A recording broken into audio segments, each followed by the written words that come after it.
Hello दोस्तों, कैसे हैं? जय हिंद।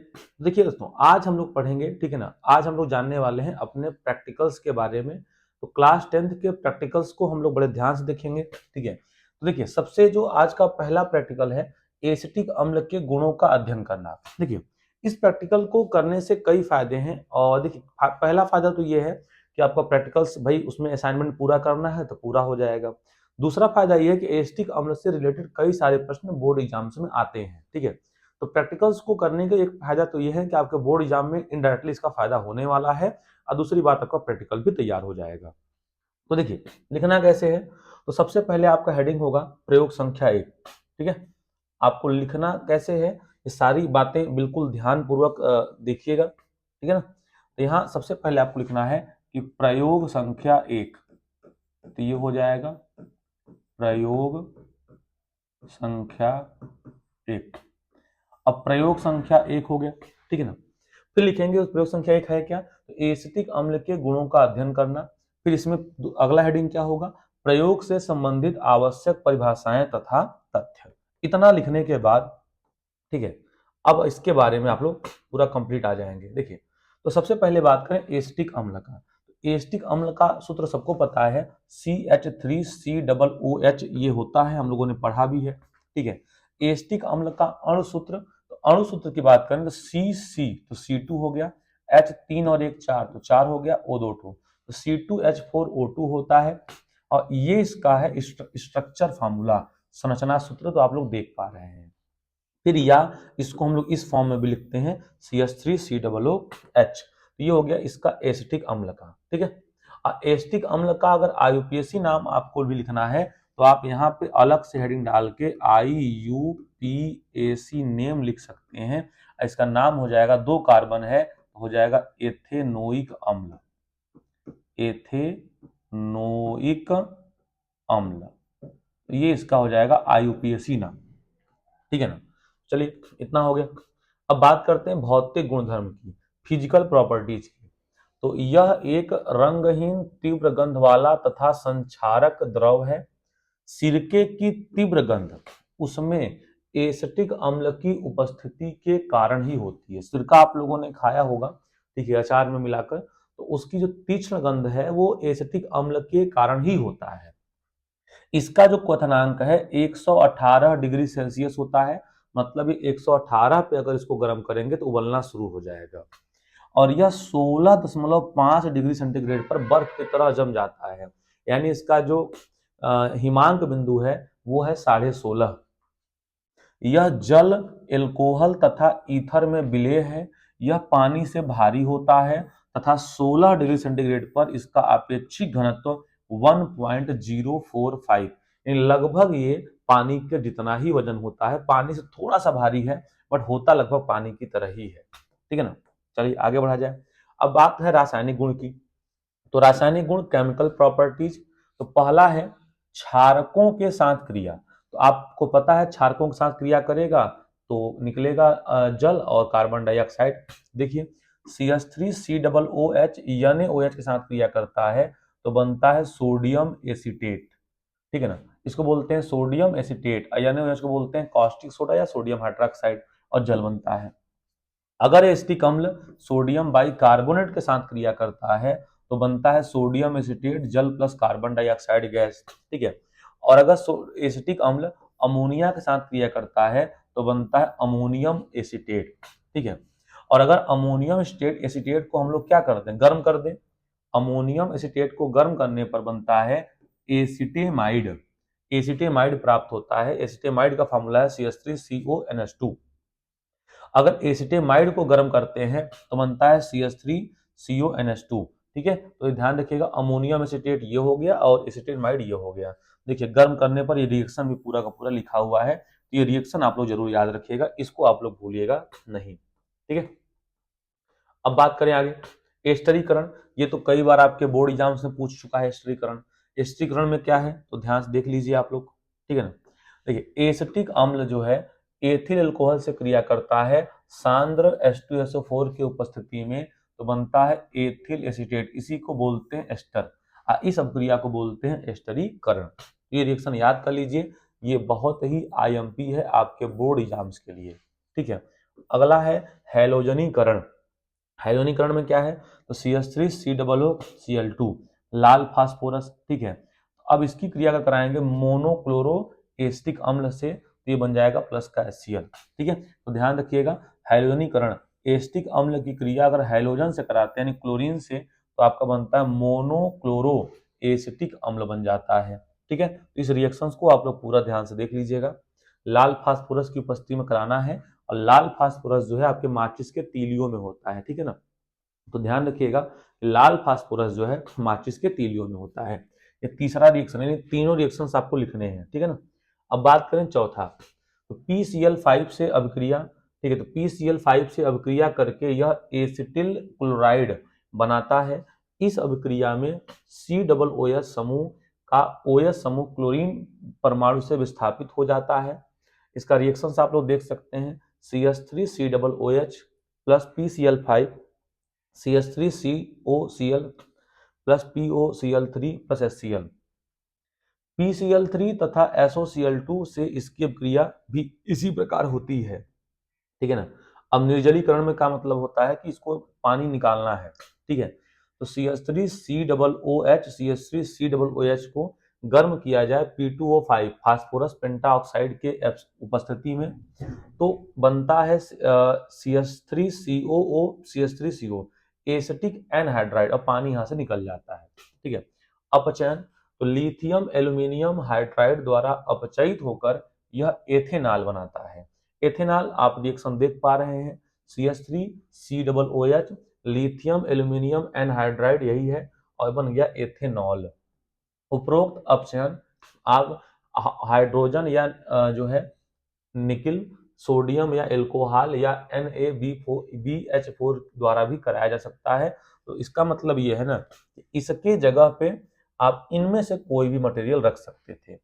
अगला है स्मिट अपक्रिया, ये पेपर के लिए इंपॉर्टेंट नहीं है, बट प्रयोग में तो आपको लिखना ही पड़ेगा। कार्बोक्सिलिक अम्ल हाइड्रोजोइक अम्ल से सांद्र सल्फ्यूरिक अम्ल की उपस्थिति में अभिक्रिया करके प्राथमिक एमीन बनाते हैं। इस अभिक्रिया को स्मिट अभिक्रिया भी कहा जाता है, ठीक है ना।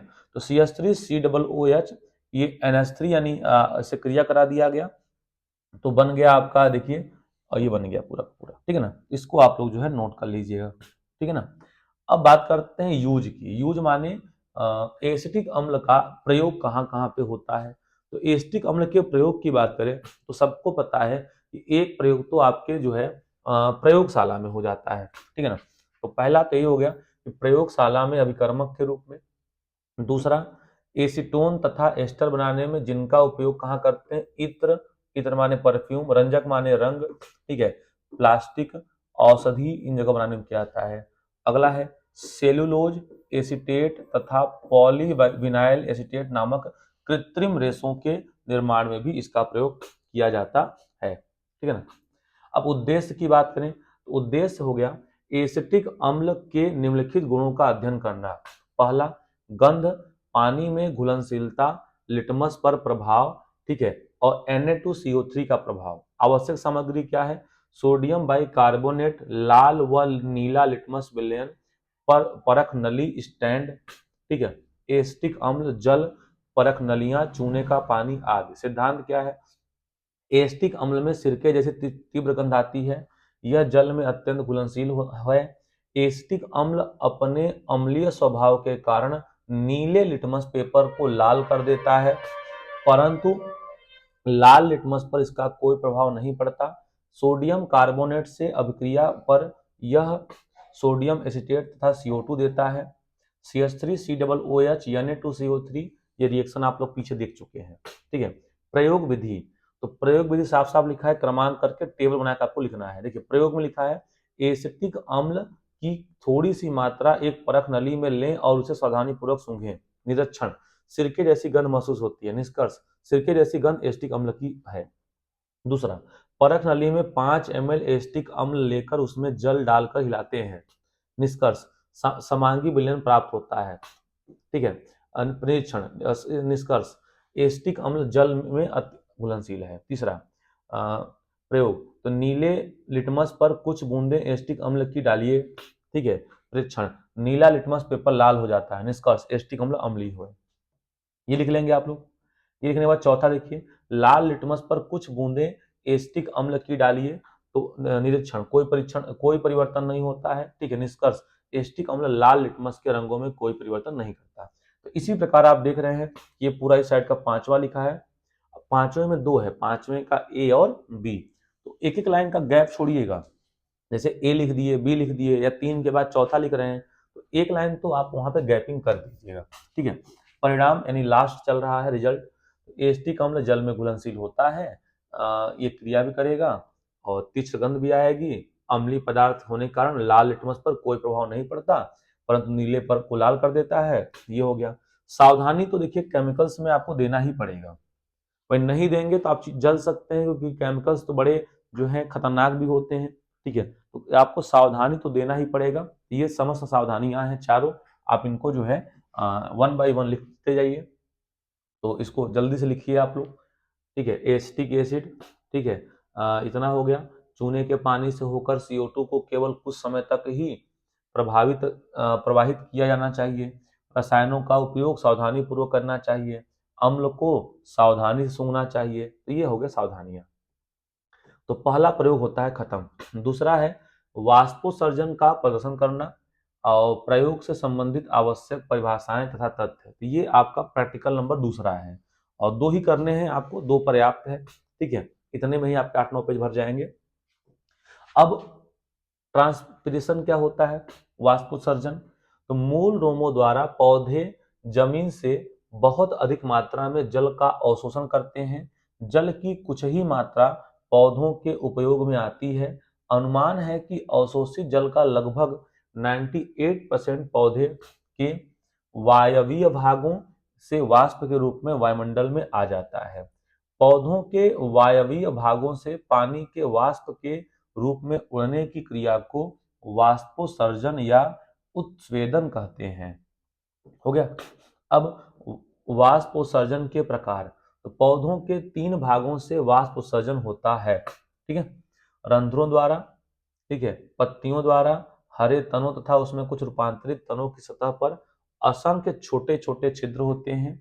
एक जोड़ी वृक्काकार रंध्र कोशिकाएं इन छिद्रों के खुलने व बंद होने का नियंत्रण करती हैं। इन छिद्रों द्वारा वायु का आवागमन होता है, जिनसे पादप कोशिकाओं को श्वसन के लिए ऑक्सीजन मिलती है। वायु के संपर्क में जल का वाष्पीकरण होता है और रंध्रों से बाहर निकलने वाली वायु में जल भी वाष्प के रूप में बाहर निकलती है। वाष्प उत्सर्जन का लगभग 90% भाग रंध्रों द्वारा होता है। इसे रंध्रीय वाष्प उत्सर्जन कहते हैं। ठीक है। तो ये चित्र आपको बनाना पड़ेगा, देख लीजिए। ठीक है। तो छोटा कर दे रहे हैं इसको, ये पूरा आ भी रहा है। ठीक है। आप देख रहे हैं प्लांट्स बनाना है, तो इसके सारी चीजें देख लीजिए ऊपर से, और फिर ये नीचे आपको ये लिख देना है। ठीक है। अब उप त्वचा या वाष्पोत्सर्जन, तो पौधों को बाहरी भाग व पत्तियां उप त्वचा या क्यूटिकल द्वारा ढके होते हैं। इनसे भी वाष्पीकरण द्वारा जल उड़ता है। इसे उपत्वचिक वाष्पोत्सर्जन कहते हैं। वात रंध्रों द्वारा, ठीक है, तो वृक्षों के तने व शाखाओं पर छाल में बीच बीच में छोटे छोटे वात रंध्र होते हैं। इनसे भी वाष्पोत्सर्जन होता है। उद्देश्य प्रयोग द्वारा सिद्ध करना कि पौधों में वाष्पोत्सर्जन होता है। आवश्यक उपकरण, तो गमले में लगा स्वस्थ व छोटा पौधा, बेल जार, पॉलीथीन या रबर की चादर, वैसलीन या ग्रीस, कांच की प्लेट। प्रयोग विधि, गमले में लगा पौधे लें जिसमें काफी मात्रा में जल डाला हो। अब रबर की चादर के माध्यम से एक छिद्र करके पौधे को छिद्र से ऊपर निकालकर गमले के शेष भाग को ढक दें तथा डोरे की सहायता से बांध दें। ऐसा इसलिए करते हैं कि मिट्टी का पानी वाष्प के रूप में बाहर न निकल पाए। अब पौधे सहित गमले को कांच की प्लेट पर रखें। इस गमले को एक बेलजार से जिसके किनारे पर वैसलीन लगी हो ढक दें, अर्थात उपकरण को वैसलीन द्वारा वायुरोधिक बना दें। ये हो गया। चित्र आप देख पा रहे हैं कि बहुत कठिन नहीं है, इसको बना लीजिएगा। ठीक है। नाम साय लिखिएगा। निरीक्षण, कुछ समय बाद हम देखते हैं कि बेलजार की भीतरी सतह पर पानी की बूंदें एकत्रित हो जाती हैं। स्पष्टीकरण, पौधे की पत्तियों से अनावश्यक जल वाष्प के रूप में निरंतर निकलता रहता है। वाष्प जैसे ही बेलजार की भीतरी सतह के संपर्क में आती हैं, जल में परिवर्तित हो जाती हैं। इस प्रयोग में गमले की मिट्टी को रबर की चादर से ढक दिया गया था, इसलिए यह पानी पौधे से वाष्प उत्सर्जन द्वारा ही निकल सकता है। परिणाम, बेलजार की भीतरी दीवार पर जल की बूंदें पौधे से निकली हुई वाष्प के कारण जो वाष्पोत्सर्जन की क्रिया में निकलती हैं, जमा हो गई हैं। वाष्प बेलजार की दीवार से टकराकर वह ठंडी होकर बूंदों के रूप में जमा हो गई। सावधानियां, बेलजार के किनारों तथा कांच की प्लेट के बीच ग्रीस लगाकर गमले को वायुरोधी कर लेना चाहिए। गमले में लगे पौधे को मिट्टी में पर्याप्त मात्रा में जल होना चाहिए। गमले के चारों ओर रबर की चादर लपेटकर धागे से बांध देना चाहिए। ठीक है, इतनी बातें अगर आप लिखते हैं तो आपके सारे प्रैक्टिकल्स जो है इजीली हो जाएंगे। उम्मीद है कि आपको समझ में आया होगा और बेहतर ढंग से लिखने का प्रयत्न करिएगा और यहाँ से चीजें सीखने का प्रयास करिएगा। ऐसा नहीं कि बस केवल जो है फॉर्मेलिटी, नहीं, सीखना है आपको। ठीक है, तो मिलते हैं इसी प्रकार के और ही नॉलेजेबल वीडियो में। जय हिंद।